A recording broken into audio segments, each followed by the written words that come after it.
Superstar Jeet অভিনীত বহুল প্রতীক্ষিত ছবি কেউ বলে বিপ্লবী কেউ বলে ডাকাতের দ্বিতীয় গান ভোর অবশেষে মুক্তি পেয়েছে। আর একটা কথা বলতেই হয়, এটা শুধু একটা গান নয়, বরং ছবির গল্পের সবচেয়ে আবেগঘন অধ্যায়গুলোর একটি। গানটি শুরু হয় এক গভীর ভারী সংলাপ দিয়ে, স্বাধীনতার জন্য আত্মত্যাগ, মাস্টারদা সূর্য সেনের স্বপ্ন এবং ব্রিটিশ শাসনের বিরুদ্ধে লড়াই। এই কয়েকটি সংলাপে এই মুহূর্তের মধ্যে দর্শকদের ছবির জগতে নিয়ে যায়। এরপরে আসে সেই হৃদয় বিদারক দৃশ্য। জিৎ দেখতে পান পাশাপাশি ঝুলছে দুটি নিতর দেহ।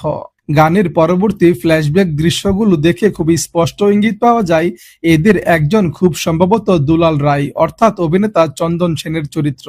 পরে দুজনের একসঙ্গে কাটানো মুহূর্ত, বন্ধুত্ব এবং স্মৃতিগুলো দেখানো হয়েছে, যা পুরো দৃশ্যটাকে আরো আবেগময় করে তোলে।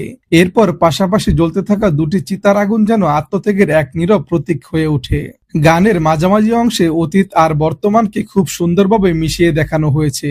কোথাও বিপ্লবীদের একসঙ্গে পথ চলা, কোথাও লড়াইয়ের প্রস্তুতি, আবার কোথাও হারিয়ে যাওয়া মানুষদের স্মৃতি। এই ট্রানজিশনগুলো গল্পের আবেগকে আরো গভীর করে।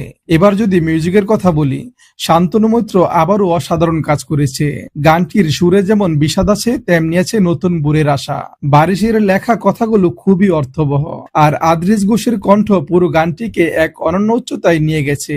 ভিজুয়ালের দিক থেকেও গানটি অসাধারণ। সিনেমাটোগ্রাফি, ড্রোন শট, প্রাকৃতিক লোকেশন, সফট কালার গ্রেডিং আর সিনেমাটিক লাইটিং সবকিছু মিলে প্রতিটি ফ্রেম যেন বড় পর্দার অনুভূতি দেয়। বিশেষ করে আলো ছায়ার ব্যবহার এবং ফ্ল্যাশব্যাক দৃশ্যগুলো কালার টোন সত্যি চোখে পড়ার মতো। আর জিৎ এই ছবিতে তিনি যেন নিজেই নিজেকে ছাড়িয়ে গেছেন। সংলাপ ছাড়াই শুধু চোখের ভাষায় সুখ, যন্ত্রণা, অসহায়ত্ব আর প্রতিশোধের আগুন ফুটিয়ে তুলেছেন। এই গান দেখার পর একটি বিষয় পরিষ্কার, কেউ বলে বিপ্লবী কেউ বলে ডাকাত শুধু একটা ঐতিহাসিক সিনেমা নয়, এটি আবেগ, আত্মত্যাগ এবং বন্ধুত্বের এক শক্তিশালী গল্প।